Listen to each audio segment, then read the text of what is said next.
இப்போ வைல் லூப்னா என்ன, அது எப்படி ஒர்க் ஆகுதுன்னு தான் பார்க்க போகிறோம். வைல் லூப்லையும் கண்டிஷனை பொறுத்து கோடு எக்ஸிக்யூட் ஆகும். ஆனால் அந்த கண்டிஷன் ஃபால்ஸ் ஆகுற வரைக்கும் திரும்ப திரும்ப அந்த கோடு எக்ஸிக்யூட் ஆகிட்டே இருக்கும். இது எப்படின்னா ஒரு கிரவுண்டில் திரும்ப திரும்ப நம்ம சுற்றி வர மாதிரி கண்டிஷனை பொறுத்து. வைல் லூப்போட சின்டெக்ஸும் கிட்டத்தட்ட இஃப் கண்டிஷன் போலவே தான் இருக்கும். நம்ம வைலை யூஸ் பண்ணி இந்த லூப்பை டிஃபைன் பண்ணணும். இந்த வைல் லூப்போட கண்டிஷனை நம்ம இந்த ப்ராக்கெட்டில் எழுதணும். இது ட்ரூவா இல்லை ஃபால்ஸாங்கிறத பொறுத்து இந்த கோடு எக்ஸிக்யூட் ஆகும். இந்த கண்டிஷன் ஃபால்ஸ் ஆகிற வரைக்கும் இந்த வைல் லூப்பில் உள்ள கோடு திரும்ப திரும்ப எக்ஸிக்யூட் ஆகிட்டே இருக்கும். இந்த பிளாக் உள்ளார உங்களுக்கு வேணுங்கிற கோடை உங்களால் எழுதிக்க முடியும். இதுதான் வைல் லூப்போட சின்டெக்ஸ். இப்போ இந்த வைல் லூப்பை யூஸ் பண்ணி ஒரு எக்ஸாம்பிள் பார்க்கலாம். இப்போ ஒரு கிரவுண்டை 3 தடவை ரன் பண்ணுற மாதிரி எக்ஸிக்யூட் பண்ணி பார்க்க போகிறோம். உங்ககிட்ட இது போல் கிரவுண்ட் இருக்குன்னு வச்சுக்கோங்க. இந்த கிரவுண்டை நீங்கள் 3 தடவை சுற்றி வந்தால் நீங்கள் தான் வின்னர். ஃபஸ்ட்டு கரண்ட்டாக எத்தனாவது லேப்பில் நீங்கள் இருக்கீங்கன்னு தெரிஞ்சுக்கிறதுக்காக நான் ஒரு வேரியபிளை இனிஷியேட் பண்ணிக்கிறேன். இப்போ இந்த லைன் எக்ஸிக்யூட் ஆகும்போது என்ன பண்ணும், லேப்ஸுங்கிற வேரியபிளில் 1ன்னு நமக்கு ஸ்டோர் ஆகும். இந்த லேப்பை பொறுத்து தான் நம்ம கண்டிஷன் எழுத போகிறோம். இப்போது வைல் லூப்பை டிஃபைன் பண்ணிக்கலாம். இப்போ இந்த வைல் லூப்பில் கண்டிஷன் என்ன எழுதியிருக்கோன்னா, கரண்ட் லேப் எப்போவுமே 3 இல்லை 3 விட சின்னதாக இருந்தால் ட்ரூ ஆகுற மாதிரி நம்ம எழுதியிருக்கோம். 3க்கு மேலே கரண்ட் லேப் போச்சுன்னா நமக்கு இந்த கோடு எக்ஸிக்யூட் ஆகாது. அதே போல் ஒவ்வொரு லேப்பும் கம்ப்ளீட் ஆனதுக்கப்புறம் கரண்ட் லேப்பை நம்ம இன்க்ரீஸ் பண்ணியிருக்கோம். இந்த லேப் ப்ளஸ் என்ன பண்ணுன்னா, ஏற்கனவே இருக்க லேப்போட +1 ஆட் பண்ணிக்கும். இப்போ இந்த வைல் லூப் எக்ஸிக்யூட் ஆகும்போது உங்களுக்கு கண்டிஷனை செக் பண்ணணும். இப்போ 3 விட கரண்ட் லேப் 1ன்னு இருக்கிறதுனால நமக்கு ட்ரூன்னு ரிட்டர்ன் பண்ணும். இப்போ இதோட பிளாக் உள்ளே போயிட்டு லேப் 1 இஸ் கம்ப்ளீட்டட்னு பிரிண்ட் ஆகும். ஃபஸ்ட்டு லேப் கம்ப்ளீட் ஆனதுனால நான் கரண்ட் லேப்பை இன்க்ரீஸ் பண்ணிக்கிறேன். இந்த லேப் ++ எக்ஸிக்யூட் ஆகும்போது 1ன்னு இருக்கிறது 2ன்னு அப்டேட் ஆகும். நம்ம ஏற்கனவே சொன்னோம்ல, லூப்புங்கிறது திரும்ப திரும்ப எக்ஸிக்யூட் ஆகும் இந்த கண்டிஷன் ஃபால்ஸ் ஆகிற வரைக்கும். அதனால் இந்த வைல் லூப் மறுபடியும் எக்ஸிக்யூட் ஆகும். இப்போ கரண்ட்டாக 2வது லேப்பில் இருக்கோ அது 3 விட சின்னது தான். அதனால கண்டிஷன் ட்ரூன்னு வரும். மறுபடியும் இந்த பிளாக் உள்ளார போய் லேப் 2 இஸ் கம்ப்ளீட்டட்னு நமக்கு பிரிண்ட் ஆகும். ஸோ லேப் 2 கம்ப்ளீட் ஆனதுனால மறுபடியும் இன்க்ரிமெண்ட் ஆகும், இந்த லூப் கண்டினியூ ஆகும். இப்போ கரண்ட் லேப்பும் டோட்டல் ரவுண்டும் ஈக்குவலாக இருந்தாலும் நமக்கு கண்டிஷன் ட்ரூ தான் ரிட்டர்ன் பண்ணும். ஏன்னா நம்ம <= செக் பண்ணியிருக்கோம். இப்போ இந்த பிளாக் உள்ளார போயிட்டு லேப் 3 இஸ் கம்ப்ளீட்டட்னு நமக்கு பிரிண்ட் ஆகும்.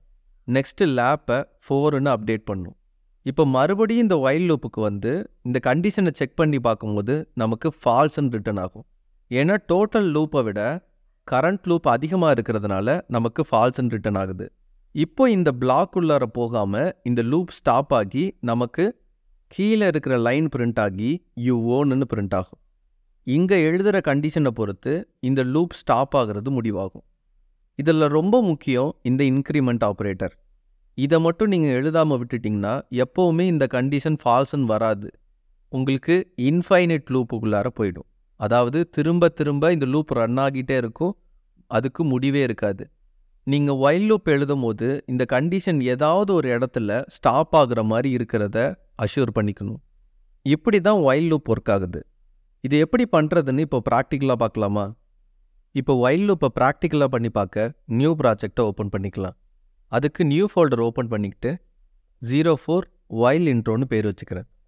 இப்போ இந்த ப்ராஜெக்ட் உள்ளார index.htmlலும் main.jsம் நம்ம க்ரியேட் பண்ணிக்கலாம். இந்த index.htmlல HTML5க்கான பேசிக் ஸ்ட்ரக்சரை க்ரியேட் பண்ணிவிட்டு பாடியில் கடைசியாக ஸ்கிரிப்டை யூஸ் பண்ணி main.jsை லிங்க் பண்ணிக்கலாம். இப்போ நம்ம எக்ஸ்ப்ளனேஷனில் பார்த்த அந்த ப்ரோக்ராமை தான் பண்ணி பார்க்க போகிறோம். டோட்டலாக எத்தனை ரவுண்டு ஓடணுங்கிறத ஒரு இன்புட்டில் வாங்கி அதை பேஸ் பண்ணி நம்ம ரன் பண்ணலாம். அதுக்கு HTML இன்புட்டை நான் போட்டுக்கிறேன். இதுக்கு டெக்ஸ்ட்டுக்கு பதிலாக நம்பர் மட்டும் கொடுக்குற மாதிரி வச்சுக்கலாம். இதுக்கு ஐடி நான் இன்புட்னே பேர் வச்சுக்கிறேன். இந்த ப்ரோக்ராமை ஸ்டார்ட் பண்ணுறதுக்காக நான் ஒரு பட்டனை க்ரியேட் பண்ணிக்கிறேன். அதுக்கு நம்ம ஸ்டார்ட்னு பேர் வச்சுக்கலாம். இதோட ஐடி ஸ்டார்ட் BTன்னு நான் பேர் வச்சுக்கிறேன். இந்த இன்புட்டில் கொடுக்குற நம்பர் தான் டோட்டல் ரவுண்டு.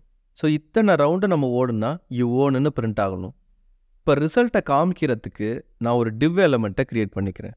டிவ்வில் ஐடி ரிசல்ட்டுன்னு அதுக்கு கொடுத்துக்கிறேன். இப்போ இதை ப்ரௌசரில் நம்ம ஓப்பன் பண்ணிக்கலாம். இப்போ இன்புட்டில் 3ன்னு கொடுத்து ஸ்டார்ட் கொடுத்தோம்னா lap 1 completed, lap 2 completed, lap 3 completed, you ஓன்னு பிரிண்ட் ஆகணும். எப்போவுமே நம்ம ஈவெண்ட்டில் இருந்து தான் ஸ்டார்ட் பண்ணுவோம். ஸ்டார்ட்டுங்கிற பட்டனை கிளிக் பண்ணால் நமக்கு இதில் இருக்கிற இன்புட்டை எடுத்து அதை பேஸ் பண்ணி ஒயில் லூப் எழுதி கீழே அப்பன் பண்ண போகிறோம். இப்போ ஜாவா ஸ்கிரிப்டில் அந்த கோடை எழுதலாம். ஃபஸ்ட்டு அந்த பட்டனை ஃபைன் பண்ணி அதுக்கு ஆட் ஈவெண்ட் லிசனர் எழுதலாம். Document dot get element by ID, இதுக்குள்ளார அந்த பட்டனோட ஐடி ஸ்டார்ட் பிடிஎன். இதில் ஆட் ஈவெண்ட் லிசனர் கொடுத்துட்டு கிளிக் ஈவெண்ட்டுக்கு ஒரு ஃபங்க்ஷனை எழுதலாம். இப்போ இந்த பட்டனை நம்ம கிளிக் பண்ணால் இங்கே எழுதியிருக்க ஃபங்க்ஷன் ரன் ஆகும். இப்போ இந்த ஃபங்க்ஷனுக்குள்ளார அந்த டோட்டல் ரவுண்டை இன்புட்லேருந்து எடுத்துக்கலாம். அதுக்கு let total round or total lap equal to document dot get element by ID use பண்ணி அதுக்கு இன்புட்னு பேர் வச்சுருந்தோம். ஸோ இன்புட் டாட் வேல்யூ எடுத்தோம்னா நமக்கு டோட்டல் ரவுண்ட் வந்துடும். இப்போ இந்த டோட்டல் லேப்பை கன்சோலில் செக் பண்ணி பார்க்கலாம். கன்சோல் டாட் லாக், இதுக்குள்ளார நான் டோட்டல் லேப்னு பிரிண்ட் பண்ணுறேன். இப்போ ப்ரௌசர் போயிட்டு இன்ஸ்பெக்ட் டூலில் கன்சோல் ஓப்பன் பண்ணிக்கிட்டு இதில் 3ன்னு கொடுத்து ஸ்டார்ட் பட்டன் கிளிக் பண்ணுறேன். நமக்கு 3ன்னு பிரிண்ட் ஆகுது. இதில் ஒரே ஒரு ப்ராப்ளம் இருக்குது. இன்புட்லேருந்து இல்லை வெப்சைட்லேருந்து எந்த டெக்ஸ்ட்டை ஜாவா ஸ்கிரிப்டில் எடுத்தாலும் அது ஸ்ட்ரிங்காக தான் நமக்கு கிடைக்கும். ஆனால் நம்ம எல்லாத்தையுமே இங்கே நம்பராக ஹேண்டில் பண்ண போகிறோம், அதாவது இன்டீஜராக ஹேண்டில் பண்ண போகிறோம். இப்போ இந்த டோட்டல் லேப் கிடச்சிச்சில்ல, அதோட டைப்பை செக் பண்ணி பார்க்க டைப் ஆஃப்னு நான் போடுறேன். இப்போ இதோட டைப்பு பாருங்கள் நமக்கு என்ன பிரிண்ட் ஆகுதுன்ட்டு. 3 கொடுத்து நான் ஸ்டார்ட் கொடுக்குறேன், தெரியுதா ஸ்ட்ரிங்குன்னு பிரிண்ட் ஆகுது. இந்த ஸ்ட்ரிங்கோட நம்பரை கம்பேர் பண்ணோம்னா நமக்கு கரெக்டாக இருக்காது. ஸோ இந்த ஸ்ட்ரிங்கை இன்டீஜராக கன்வெர்ட் பண்ணுறதுக்கு ஒரு ஃபங்க்ஷன் இருக்குது, அதுதான் பார்ஸ் இன்ட். இந்த பார்ஸ் இன்ட்டுக்குள்ளார எந்த ஸ்ட்ரிங் வேல்யூ கொடுத்தாலும் அது நம்பராக கன்வெர்ட் பண்ணும். இப்போ பாருங்கள், ப்ரௌசரில் பார்ஸ் இன்டீஜரில் இந்த ஃபங்க்ஷனுக்குள்ளார ஸ்ட்ரிங்கில் நான் 10ன்னு நான் கொடுக்குறேன்னா நமக்கு கன்வெர்ட் ஆகி 10ங்கிறது இன்டீஜரில் கிடைக்கும். இப்போ இந்த நம்பரை நம்மளால் கண்டிஷனில் எழுத முடியும். 11ஆன்னு நம்ம செக் பண்ணோம்னா ட்ரூன்னு வருது பாருங்கள். அதனால தான் இன்புட்டில் எடுத்த வேல்யூவை நம்ம இன்டீஜராக கன்வெர்ட் பண்ணி அதை டோட்டல் லேப்பில் சேவ் பண்ணியிருக்கோம்.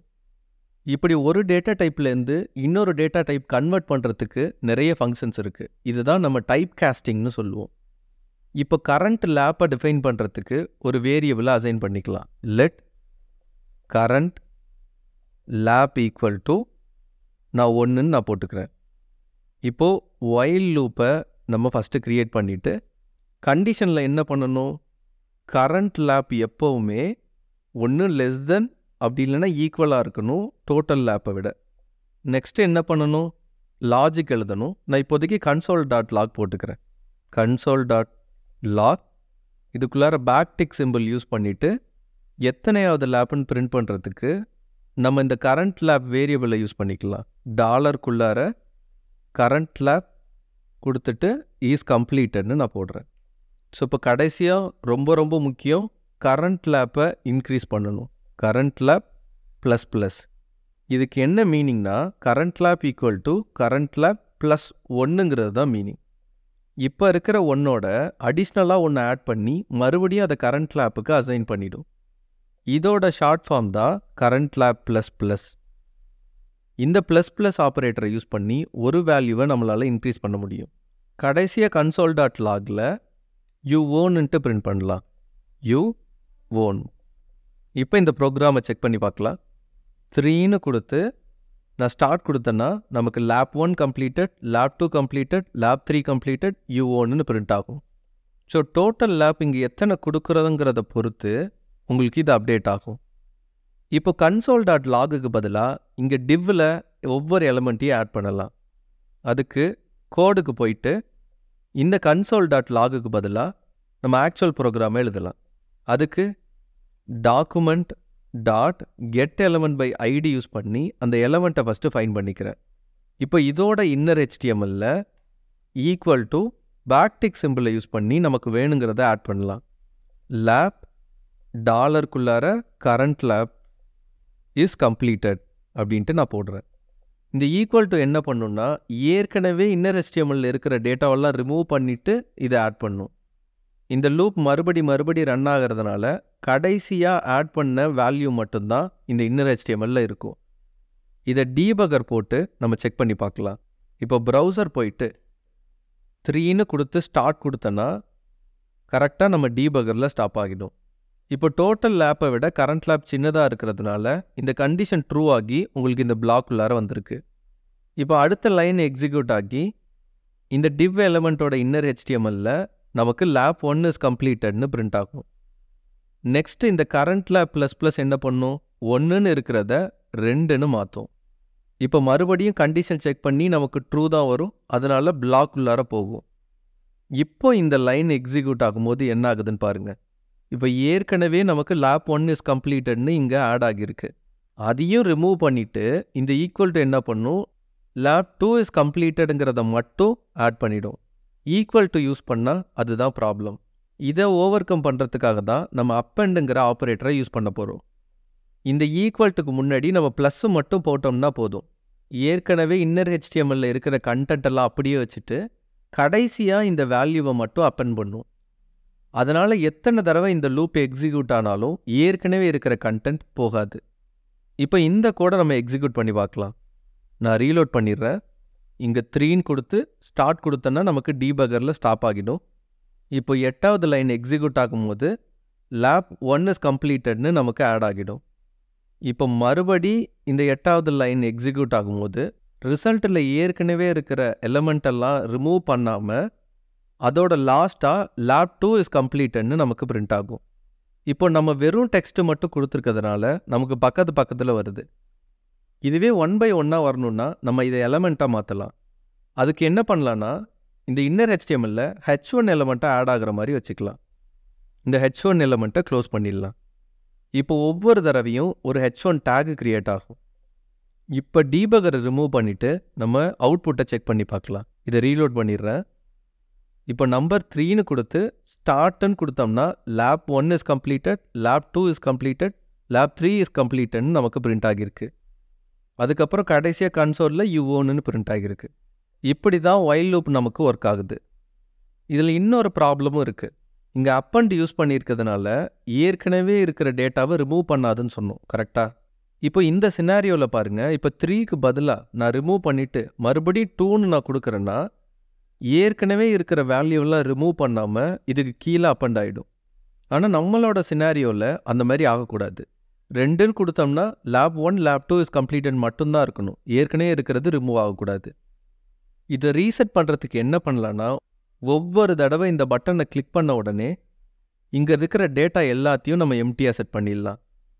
கோடுக்கு போயிட்டு இந்த பட்டன் கிளிக்கோட மேலேயே ரிசல்ட் எலமெண்ட்டோட இன்னர் HTMLக்கு ஈக்குவல் டு யூஸ் பண்ணி எம்டியாக அசைன் பண்ணிடலாம். ஒவ்வொரு டைம் அந்த பட்டனை கிளிக் பண்ணும் போதும் ரிசல்ட்டை எம்டி ஆக்கிடும். அதுக்கப்புறம் இந்த வைல் லூப் எக்ஸிக்யூட் ஆகி இப்போ கரண்ட்டாக என்ன வேல்யூ கொடுத்துருக்காங்களோ அதை பேஸ் பண்ணி கண்டென்ட்டை க்ரியேட் பண்ணும். இப்போ ரிசல்ட்டை போய் செக் பண்ணி பாருங்கள். நான் இங்கே 3ன்னு கொடுத்து ஸ்டார்ட் கொடுத்தேன்னா நமக்கு லேப் 1 லேப் 2 லேப் 3 இஸ் கம்ப்ளீட்டட்னு வருது. இப்போ இதை 4ன்னு மாற்றி நான் ஸ்டார்ட் கொடுத்தேன்னா ஏற்கனவே இருக்கிறது எல்லாத்தையும் ரிமூவ் பண்ணிவிட்டு மறுபடியும் இது எக்ஸிக்யூட் ஆகும். அப்பண்ட் யூஸ் பண்ணும் போது இது மாதிரி ப்ராப்ளம் வரதை இப்படி தான் நம்ம அட்ரஸ் பண்ணணும். இப்போ நம்ம டைப் கன்வர்ஷன்னா என்னென்னு பார்த்துருக்கோம். அப்பண்ட் யூஸ் பண்ணி எப்படி எலிமெண்ட் அப்டேட் பண்ணுறதுன்னு பார்த்தோம். அதுக்கப்புறம் வைல் லூப்னா என்னென்னு பார்த்துருக்கோம். அண்ட் தேங்க்ஸ் ஃபார் வாட்சிங் அவர் வீடியோ. இது மட்டும் இல்லாமல் இன்டர்மீடியேட் அண்ட் அட்வான்ஸ்டு கான்செப்ட்ஸை சர்டிஃபிகேஷனோட லேர்ன் பண்ணணுமா? learnsconnect.com போயிட்டு எங்களோட பிகினர்ஸ்க்கான அல்டிமேட் ஜாவா ஸ்கிரிப்ட் கோர்ஸில் ஜஸ்ட் $199 பே பண்ணி ஜாயின் பண்ணுங்கள். We need your support too. இது லேர்ன்ஸ் டெவலப்மெண்ட் ஹப்.